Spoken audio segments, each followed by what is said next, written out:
So we're back with Thomas Taylor's dissertation on the philosophy of Aristotle. We've looked at the nature of nature, the nature of matter. So we're kind of working our way up here, it seems, in the schema of this book. Now we're on chapter 8, and we will get into the text. Let us, in the next place, consider what Aristotle says concerning causes, though his enumeration and definition of them are at present obsolete, in consequence of the attention of modern philosophy being solely directed to effects, and confined to the inextricable labyrinths of matter. In the third chapter, therefore, of the second book of his Physics, he observes respecting causes as follows, quote, "Cause is after one manner said to be that from which, being inherent, something is produced. As, for instance, brass is the cause of the statue, silver of the bowl, and the genre of these." Footnote, not only the proximate matter is the cause of that which is generated, but also the genre of this matter. For not only the brass is the cause of the statue, and the silver of the bowl, but brass simply, and silver simply. And if these metals were originally water, as all metals were, both according to Aristotle and Plato, water is the cause of these, and above this, body. But after another manner, cause is form and paradigm. So first we had material cause, now we have formal cause and paradigm.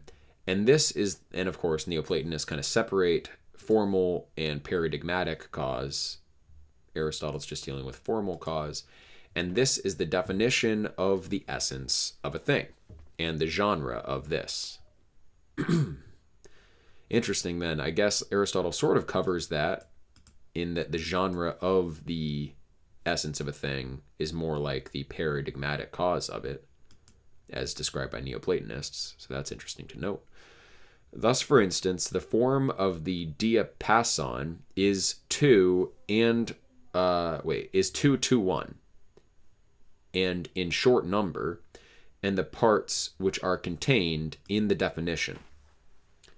So number also is a formal cause, and the parts which are contained in the definition, I guess genus and differentia, of the diapason. I guess the diapason is, what is that, a musical pattern? Diapason? Poetic. Well, I don't think we have the original meaning here. Modern meanings are like an organ stop sounding a main register of flute pipes. Obviously not that. A grand swelling burst of harmony. It's a modern meaning. The entire compass, range, or scope of something in a literary sense. I could put Greek. Okay, diapason through all the strings. In medieval music, the interval or distance between notes encompassing all degrees of the scale. Yeah, I'm pretty sure this is a specific Greek music theory term. So I don't think we have to, and some of those music theory terms are sort of lost. Like we don't know exactly. Maybe they have fully reconstructed Greek music theory now. I haven't been up on it, but for a while we didn't know all the details. So thus, for instance, the form of the diapason is 2 to 1, and in short number, and the parts which are contained in the definition. Farther still, cause is that whence the first principle of mutation or rest is derived. So, efficient cause, we have material, formal, efficient. Thus he who consults is a cause of this kind, and a father of his child, and in short, the maker of that which is made, and that which changes of that which is changed. Again, cause is as the end. So that was efficient cause, and now we have the final cause. Again, the cause as the end, and this is that for the sake of which, as health is the final cause of walking. For why does a man walk? We say that he may be in health, and having thus said, we think that we have assigned the cause.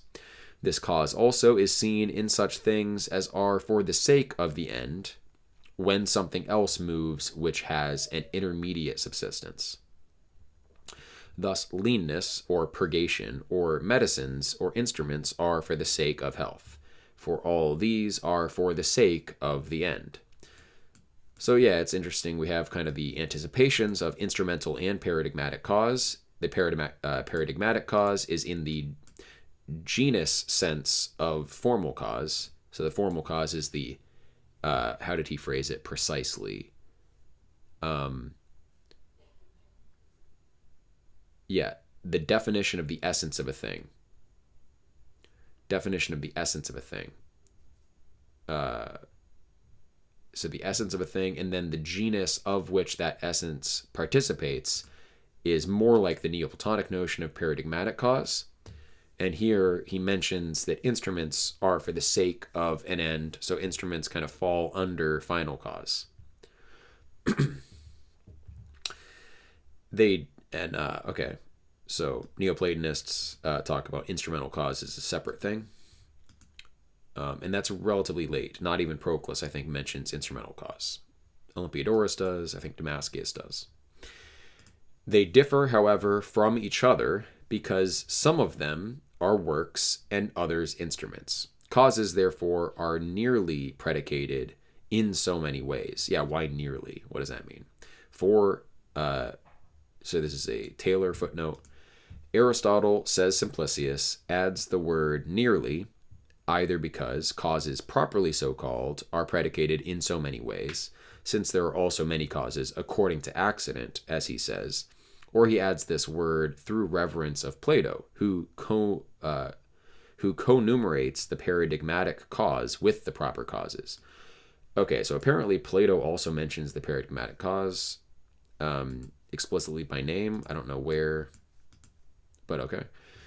And where does Plato enumerate the other causes too? I guess I haven't been paying close enough attention. He co-numerates the paradigmatic cause with the proper causes, viz. With the final and the producing, but the instrumental cause with con causes, viz. The material and the formal. Right, and that's a division that we'd seen in other Neoplatonic sources. The paradigmatic, final, and efficient causes are true causes, and then instrumental causes, material causes, and lowercase f, formal causes, are con causes. So that they're never the true cause of the thing, but they're necessary concomitants of the thing.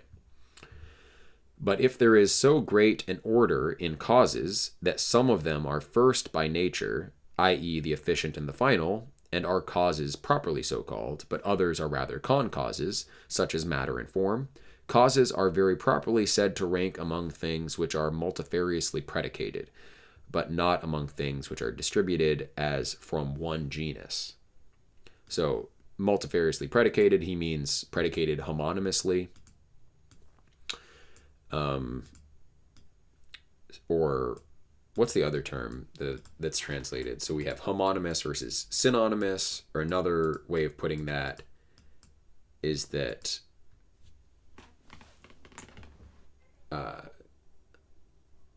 so this is an Aristotelian distinction. I mean, I guess we're fine with homonymous and synonymous. It's just translated in another way sometimes, and I forget what the other way is, but we'll run into it eventually, I'm sure. So that is to say, causes are applied homonymously. So when something is termed a cause, in every case, that's not synonymous. It doesn't mean one and the same genus of thing, cause. Cause is a homonymous term, sometimes indicating proper causes, sometimes indicating con causes. Okay, back to Taylor. That there are, however, so many modes of causes as are here enumerated by Aristotle, and neither more nor less we may, with Simplicius, syllogistically collect from division. So Simplicius recognizes the additional two kinds of cause. I guess, as I was pointing out in the text, he sort of does already include instrumental and paradigmatic cause in his original account. So, okay. Simplicius tries to prove that it is exactly that many. And is he counting 6 or 4? I wonder. Let's see.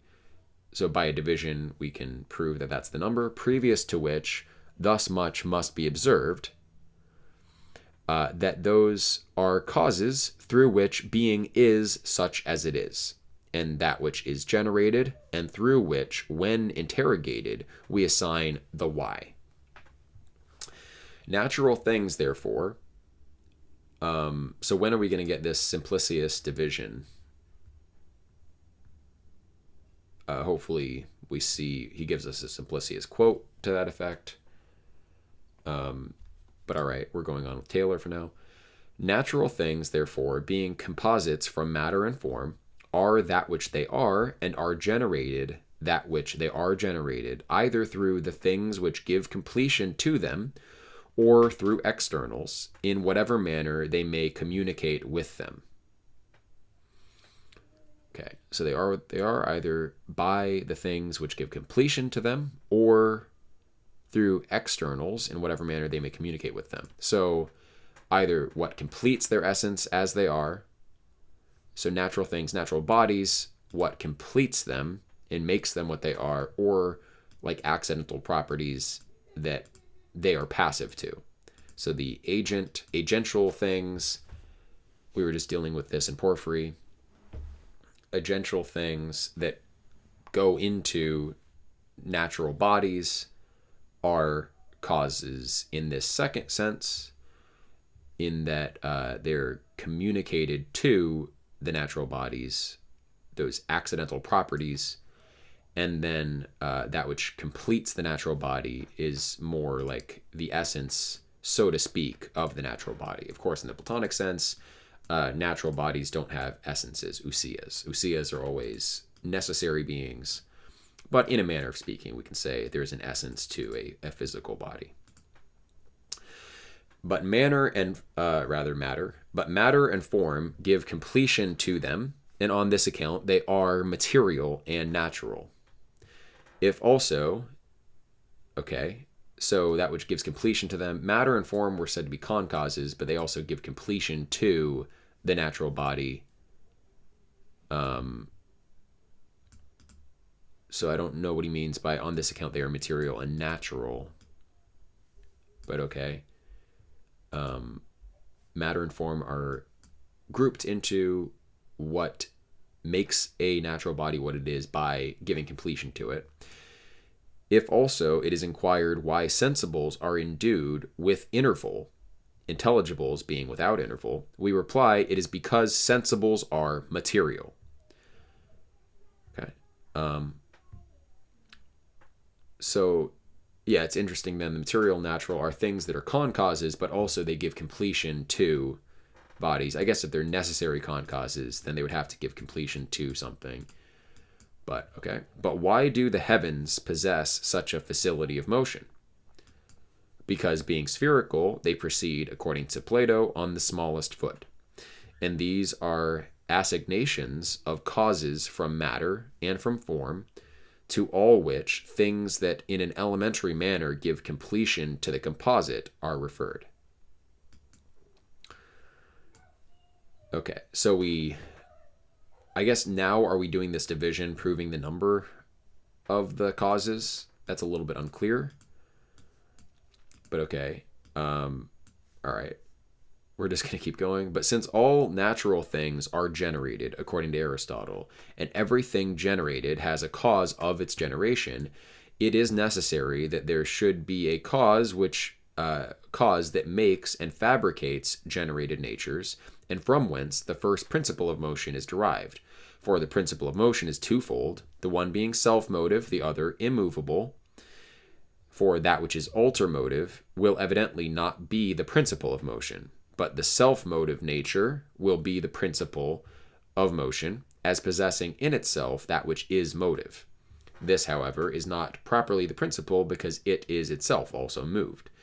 But the principle of motion, properly so called, is that which moves only, and not that which is also moved.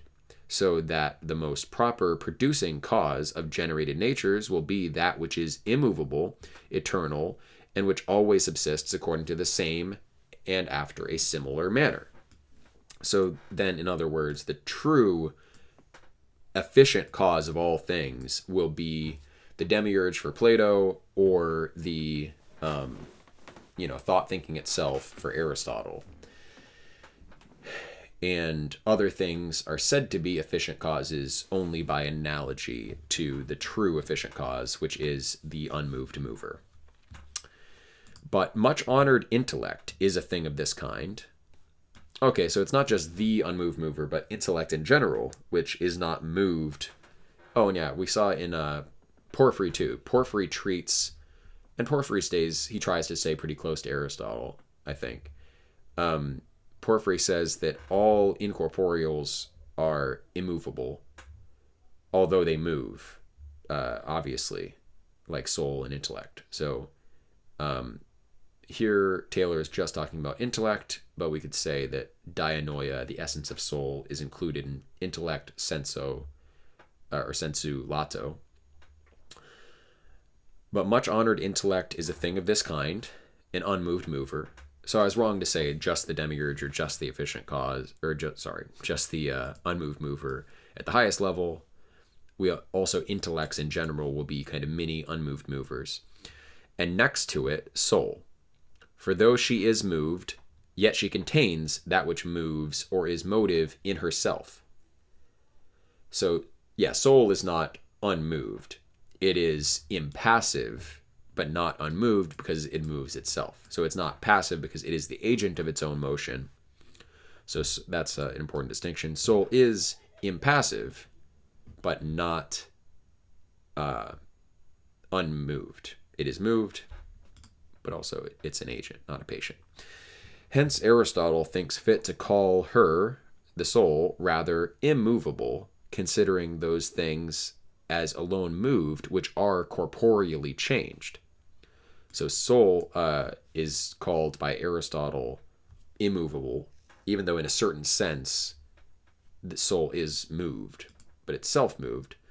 And Aristotle is only counting as emotion corporeal change, evidently, at least in this context. But since those natural things that are generated and corrupted are proximately produced by circulating and perpetual bodies, for man and the sun generate man, that which properly makes will not make by an immediate proximity to things generated and corrupted, but through perpetual natures as media. So true immovable movers will not immediately generate generated natures, but will do so through the medium of perpetual natures, so the reason principles of nature. And that makes sense because nature is supposed to be intermediate between soul and body. Soul is the last of the unmoved movers in the largest sense that Aristotle speaks of. And so between that and body, the soul uses perpetual natures, reason principles of nature, you could say. And thus the instrumental cause becomes manifest to us, which is indeed moved by another, but moves something else, and is clearly seen in artificial production. So, this is sort of, funny. This is sort of like the division drawn by Eriugena, the fourfold division, that which is a cause only, that would, this sort of thing. So we have then that which is unmoved and moves, and now we have what is moved and moves. So what is moved by another and moves something else is instrumental. For an axe is a cause because it is moved being moved, or rather it moves being moved. Such also is nature, both whole and partial. So nature is like an instrumental cause. That's cool. As Alexander of Aphrodisiensis, what is he usually called? It's not Aphrodisia, is it? Whatever. As Alexander, likewise, famous commentator on Aristotle, started writing commentaries on Aristotle, I think in the 2nd century. So kind of got the commentary tradition going on the peripatetic side. although there is some attestation of Platonic commentaries in the 3rd or 2nd century BC. But yeah, I think the Platonists or Neoplatonists were kind of following Alexander and other Peripatetics' example in doing the commentary thing. But anyway, let's read the sentence again. Such also is nature, both partial and whole, as Alexander likewise acknowledges, well observing that a producing cause, properly so called, ought to be separate and exempt. Right, so even Alexander says that instruments are not efficient causes, they're con causes. Again, since natural and generated form is a participation of form in matter, but all participation is a resemblance of that which is participated, it is entirely necessary that there should be a paradigmatic cause of material natures. But that which makes either makes rashly and by chance, or has some purpose in view. I'm guessing what happened is that Taylor is summarizing Simplicius's argument, which is a division of the 6 types of cause, and we're definitely seeing those 6 types being illustrated. But I didn't see any quotation marks, so I don't know if this is a paraphrase or he just kind of slips into Simplicius somehow. But that which makes either makes rashly and by chance, or has some purpose in view, and establishes an end of its production, for the sake of which the maker makes, and that which is generated is generated. But if that which makes primarily and properly makes rashly and by chance, what will there be among makers which will make for the sake of good? It is necessary, therefore, that the first maker should make for the sake of something, and should have for his end that for the sake of which he makes. And thus also the final cause will become apparent to us from the first maker, who is established as the object of desire to the other producing causes. And that these indeed are the causes of generated natures is evident. Okay, so now that we've done the division, these 6 causes are the causes of generated natures. That's evident.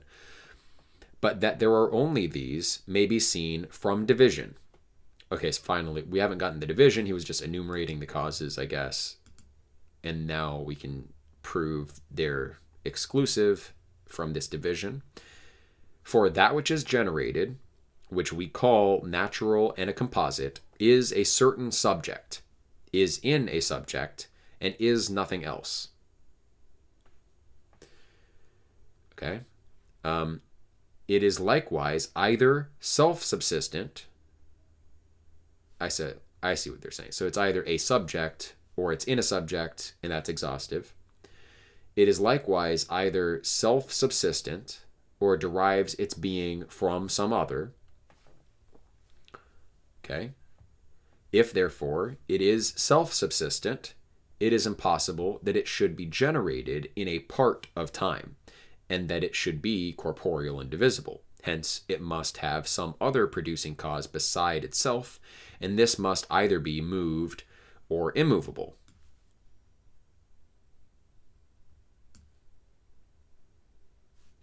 Okay. It's already getting a little confusing. That which is generated is the it, I think. So if that which is generated is self-subsistent, it is impossible that it should be generated in a part of time, and that it should be corporeal and divisible. I think this is a reductio ad absurdum, so he's looking at the possibility that corporeal things are self-subsistent, and that's not going to be possible. Well, we'll see where the argument goes. Hence, it must have some other producing cause beside itself, and this must either be moved or immovable. And if moved, it must either be moved by itself or by another, but that which is moved by another does not primarily move, and that which is moved by itself either in one part moves and another is moved, or it moves and is moved according to the whole of itself, as is the soul according to Plato. But this is the principle of motion and generation. It does not, however, impart the never failing so far as it is moved, nor is it perfectly the primary leader of motion so far as it has a certain duplicity of that which moves and that which is moved. The immovable, therefore, is the first principle of motion, subsisting as a properly producing principle. So I think motion is kind of being treated synonymously with cause, because motion, for the Greeks is a much broader category than locomotion, which we think of. It's more like change, and cause is the cause of some generated nature or change. The immovable, therefore, is the first principle of motion, subsisting as a properly producing principle and as eternally motive. Okay. But that which at some particular time is generated and moved cannot proximately be generated and moved by an eternal and immovable principle, for such a principle is productive and motive of things eternal. Yeah, what has an eternal essence and energizes eternally, the product will be eternal. Proclus goes through some of these divisions in the theology, or what is it called? Elements of Theology. But that which is eternally moved by it, according to the different conditions of itself, is the cause as an instrument. So nature, for instance, is eternally moved by the unmoved mover, according to different conditions of itself, but it's still eternally moved. That's the cause as an instrument of things which are generated and moved at some particular time, because it moves being moved. So nature is moved, it alters, it's eternal, but it alters. And so those alterations give rise to further creations that themselves can be temporally bounded. And because you could say that one aspect of nature, which is itself eternal and perpetual, one aspect of nature takes up a limited span of time, and that aspect of nature is what creates the limited corporeal body. And if every material form is either the first or from the first, and with reference to the first, but nothing material is the first, being a participation, there is something first to which it is assimilated. Okay, so we have by this division that the unmoved mover is a necessary principle, and then its instrumental cause is a necessary thing to explain generated natures. And if every material form is either the first or from the first, and with reference to the first, but nothing material is the first, being a participation, there is something first to which it is assimilated. So material form not being first, being a participation, needs something to which it is assimilated. So I guess that's the paradigmatic cause. And if that which properly makes either makes rationally and casually, or looking to a definite scope, and if it is impossible it should make casually, it is necessary that there should always be a certain end, and that for the sake of which a thing energizes or subsists. So the final cause is necessary for that reason. Did we leave? I guess like mundane material cause is kind of left out of this division. Oh, but we were only trying, I guess we were only really trying for the causes strictly speaking, or that's not clear. But in any case, the mundane formal cause seems not to have been demonstrated here, but that's okay. We got the efficient cause in the highest sense, we got the paradigmatic cause, and we got the final cause. Those are the real causes. For mundane, formal, and material cause didn't seem to be demonstrated per se, and yet instrumental cause did, which is interesting. But maybe I just missed how mundane, formal, and material were proved to be exclusive, or in the exclusive set of causes. But I think we basically get the gist. Good review of, and also a good synthesis of Aristotelian 4 causes with the later Neoplatonic 6 causes. In a certain sense, the 6 causes are there in Aristotle. So we'll move on to chapter 9. Any thoughts on the causes?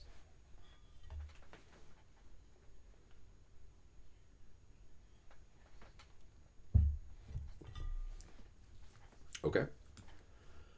We'll move on then. Chapter 9. Aristotle, having asserted that nature is a producing cause and defined it to be a principle of motion, it becomes requisite in the next place to direct our attention to what he says concerning motion, both as this forms one of the most important of his dogmas, and his discussion of it is replete with the most consummate accuracy, profundity, and subtlety of conception. For if nature has its essence in being the principle of motion, it is perfectly necessary that he who intends to know what nature is should also know motion, which is assumed in the definition of nature. To which we may add that if the knowledge of relatives is simultaneous, but principle and that of which it is the principle are relatives, and if nature is a principle of motion, it is impossible that he should have a knowledge of nature who is ignorant of motion. Okay. Motion, therefore, according to Aristotle, is a flux or tendency to form. This will be evident from considering that for anything to be moved is nothing else than to tend and accede successively to form, which acceding is by nature prior to form. So the tendency towards form, accession to form, is prior to the form itself, just as a passage or way is conceived prior to the boundary to which it leads. And here it deserves to be noted that this tendency to form is the acquisition itself of form.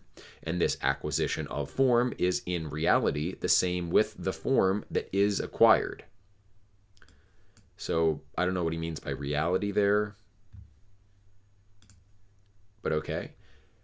Hence, motion is excellently defined by Aristotle to be the energy of that which is in capacity so far as it is in capacity. Yeah, I remembered that from the physics, and it seems like such a obscure definition. But as a tendency to form, maybe we can have some hint as to how to interpret this. So let's read Aristotle's definition again. The energy, motion is the energy of that which is in capacity so far as it is in capacity. So as a capacity, as a potential is energizing, that is a motion or a verging towards form. Potential is more like matter. So the energy, the activity of potentia is always towards its opposite form, because motion is between contraries. I know this is circular because I'm using motion in accounting for this definition of motion, but just bear with me, I guess, on that.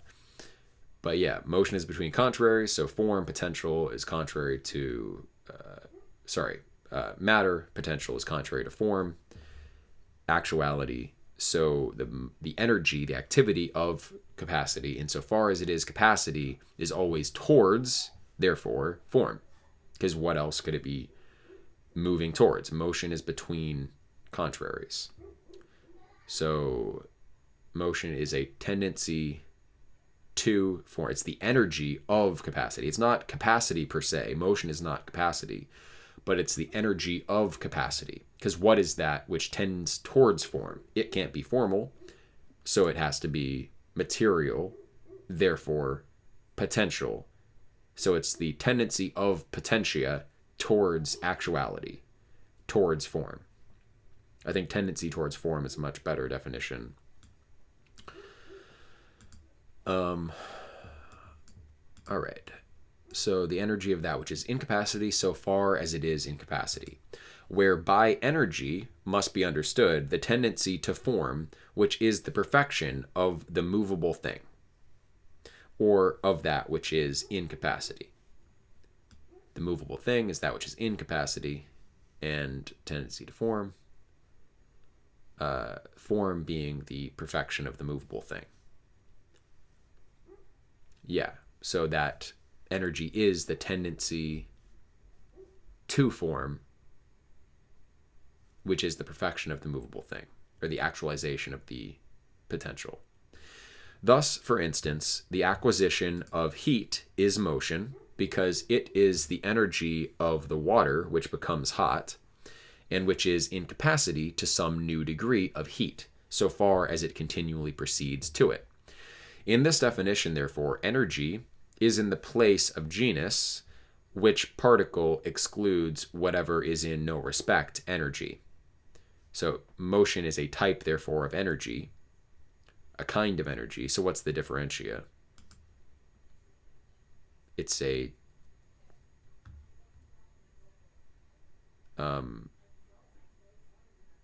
motion is a type of energy, and it's specifically that type of energy which is a tendency to form, I guess. So the tendency to form is not the definition so much as the differentia.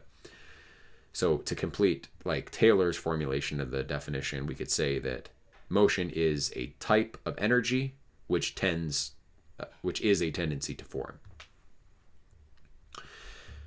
But the words of that which is in capacity remove all momentary mutations in which the whole perfection of form is at once obtained. And besides this, they remove all. So yeah, if there's no like potential phase of the motion, then it's not a motion, it's just an instantaneous apparition or something. And besides this, they remove all perfect or perfectly acquired energies which leave no capacity in the subject matter to any farther acquisition. So some things energize eternally and don't move from potential to actual. So in that sense, then immaterial natures or super, or rather like essences, hypercosmic things would energize, but they wouldn't have this deficiency of potential, and so they wouldn't be motion. They wouldn't be involved in motion in Aristotle's sense, it seems. All right. Again, the words "so far as it is in capacity" exclude imperfect or imperfectly acquired energies. When all motion has ceased, as in the water which now ceases to become any longer hot.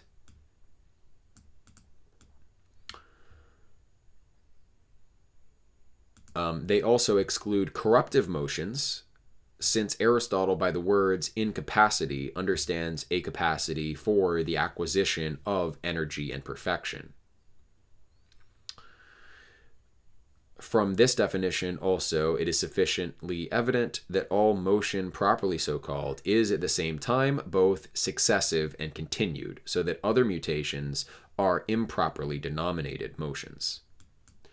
Okay, so the sense of motion for Aristotle is relatively strict. It involves, let's see, does it involve only bodily natures?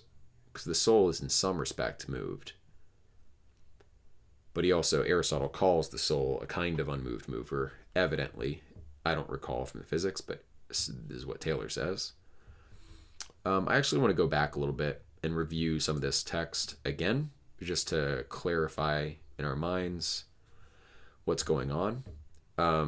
So the other things we should be on the lookout for are how, so far as it is in capacity, excludes imperfect energies and corruptive motions. Because in general, it's a tendency towards form that we're dealing with motion. It is a type of energy that tends towards form, I think is a relatively complete definition in itself, and that excludes itself imperfect energies, as in, I guess the activity of cooling off of the water is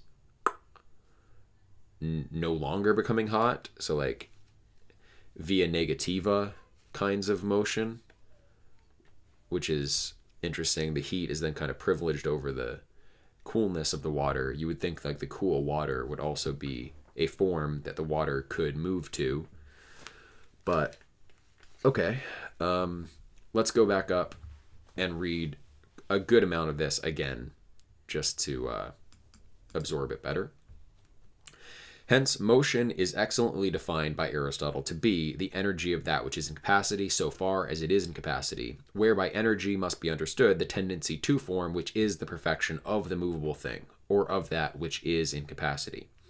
Thus, for instance, the acquisition of heat is motion, because it is the energy of the water which becomes hot, and which is in capacity to some new degree of heat, so far as it continually proceeds to it. In this definition, therefore, energy is in the place of genus, which particle excludes whatever is in no respect energy. So it's a kind of energy. So things that are not energy are not motion. But the words of that which is in capacity remove all momentary mutations, that is like instantaneous mutations, in which the whole perfection of form is at once obtained, and besides this they remove all perfect or perfectly acquired energies, which leave no capacity in the subject matter to any farther acquisition. So things that energize without being potential, those are not motions. Again, the words, so far as it is in capacity, exclude imperfect or imperfectly acquired energies, when all motion has ceased, as in the water which now ceases to become any longer hot. Okay, so yeah, the cessation of motion in that sense. Cessation of motion is not itself motion per se. They also exclude corruptive motions, since Aristotle, by the words incapacity, understands a capacity for the acquisition of energy and perfection. So potential is not a potential to become corrupt, but a potential to embody form specifically. So when we say insofar as it is incapacity, that is incapacity to receive form. From this definition also, it is sufficiently evident that all motion properly so called is at the same time both successive and continued, so that other mutations are improperly denominated motions. This being premised, I shall present the reader with what Aristotle says on this subject, and subjoin the excellent commentary of Simplicius on his words. Aristotle, therefore, begins the third book of his Physics as follows. Okay, and then does he move on to the Simplicius quote immediately? I don't know that we have time today for all of this. So, come on, load the page.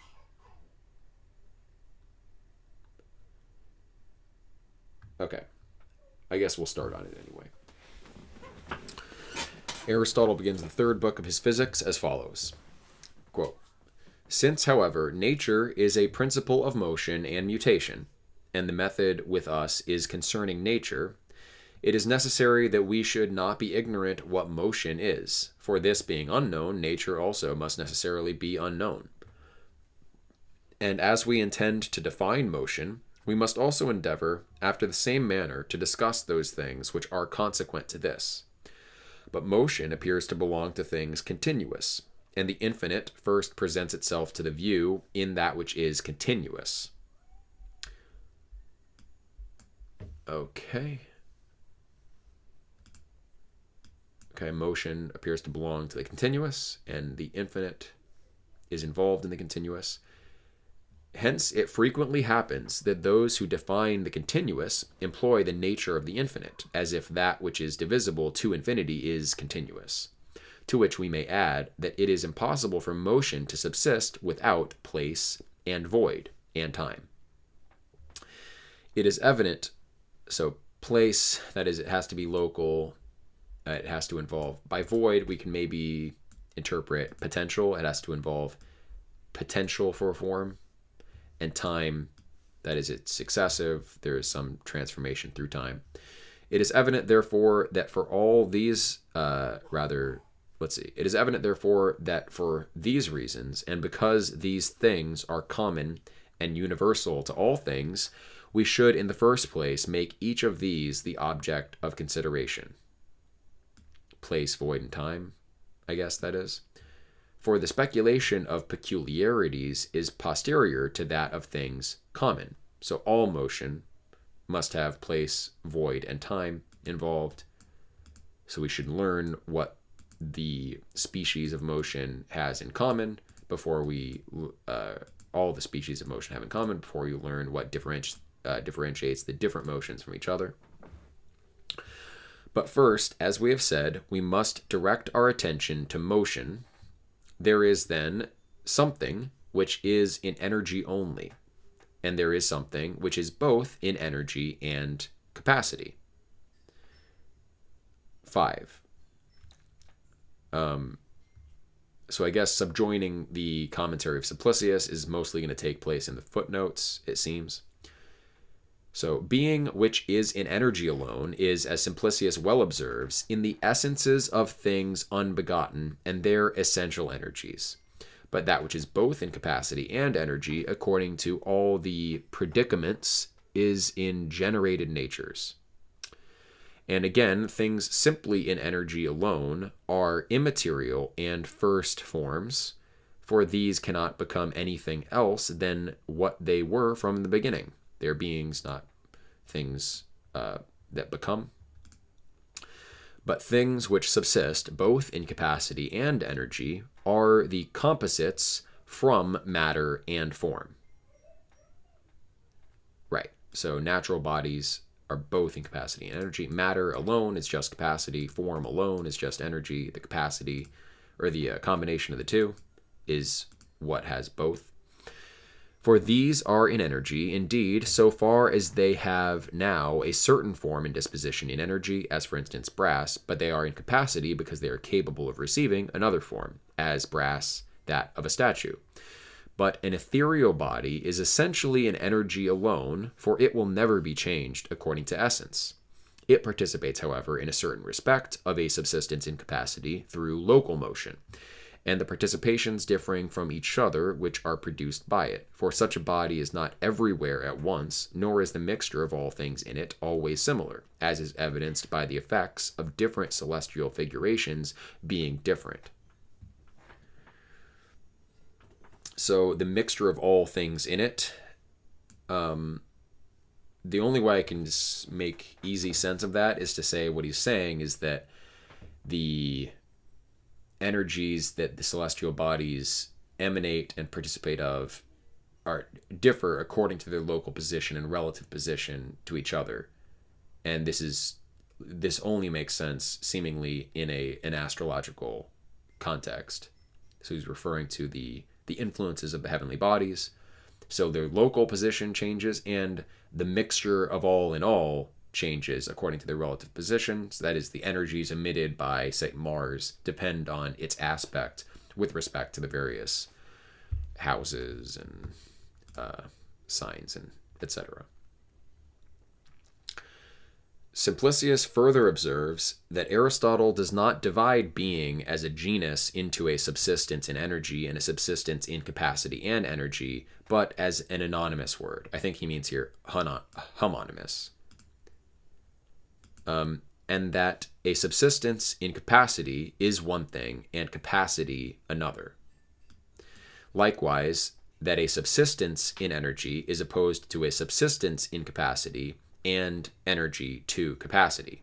He adds, and capacity indeed is a perfect preparation of essence, and an unimpeded promptitude to energize, prolific of energy. But a subsistence in capacity is an aptitude, so capacity itself is a perfect, so the form of capacity is like a perfect readiness to receive form, unimpeded promptitude to energize. But a subsistence in capacity, that which participates of capacity, I guess, is an aptitude imperfect with respect to that which is said to be in capacity. Right. So subsistence in capacity is an imperfect aptitude, receiving a subsistence in energy from another and not deriving it from itself. But that is in energy, which is now able to energize according to that which it is said to be, for a man is in energy who now energizes according to the human form, but energy is opposed to power and also energetic motion proceeding from power. The appellation, likewise, of a subsistence in capacity is derived from capacity remaining within, unapparent, being surveyed in aptitude of essence alone, and being, as it were, the disposition of essence. But from energy, the appellation of a subsistence in energy is derived, according to essence, again surveyed as cooperating. Okay, I don't know how much that got a little bit obscure at the end there. I'm not going to slow down and try to understand all of that. We're going to go back to the Aristotle quote here. So the previous sentence, there is then something which is in energy only, and there is something which is both in energy and capacity.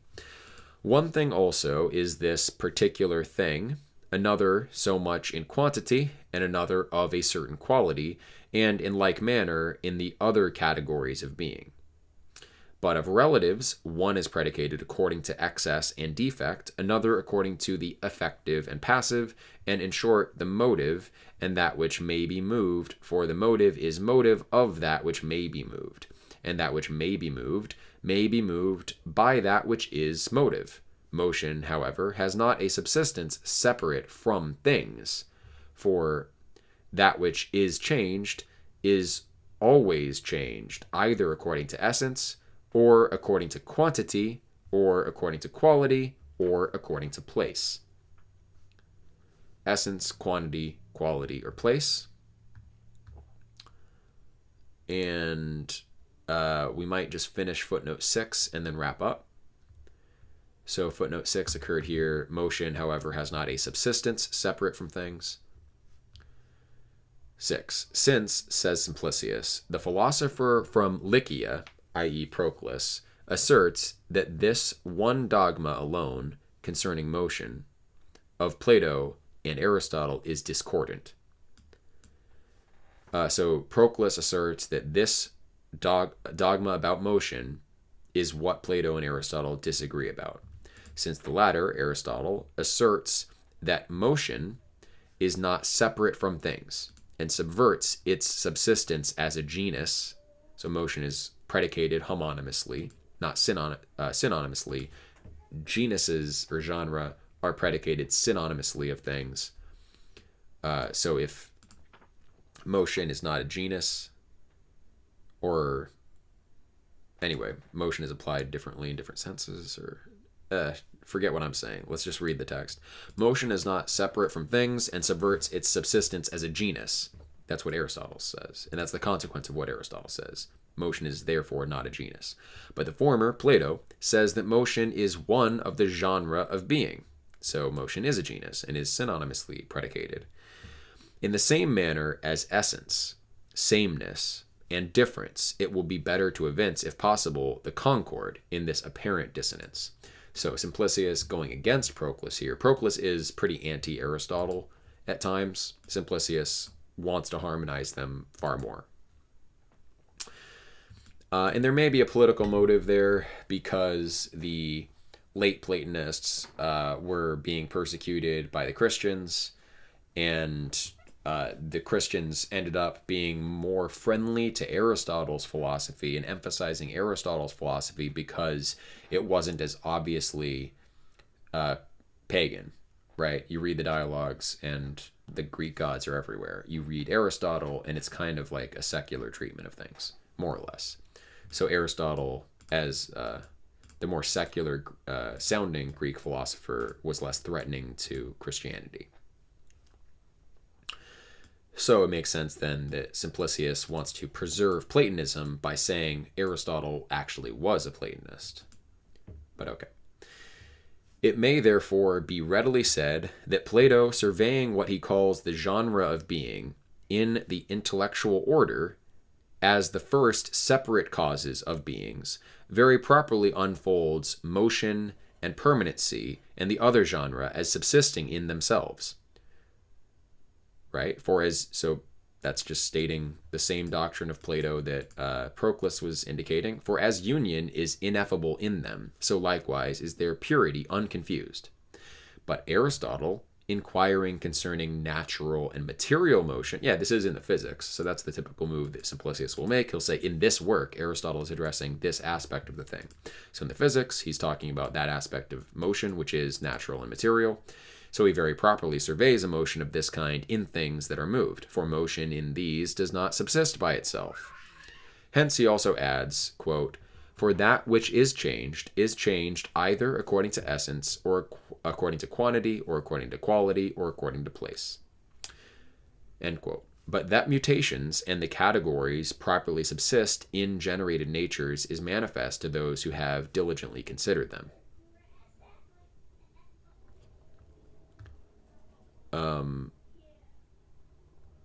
Okay, where does the footnote actually end?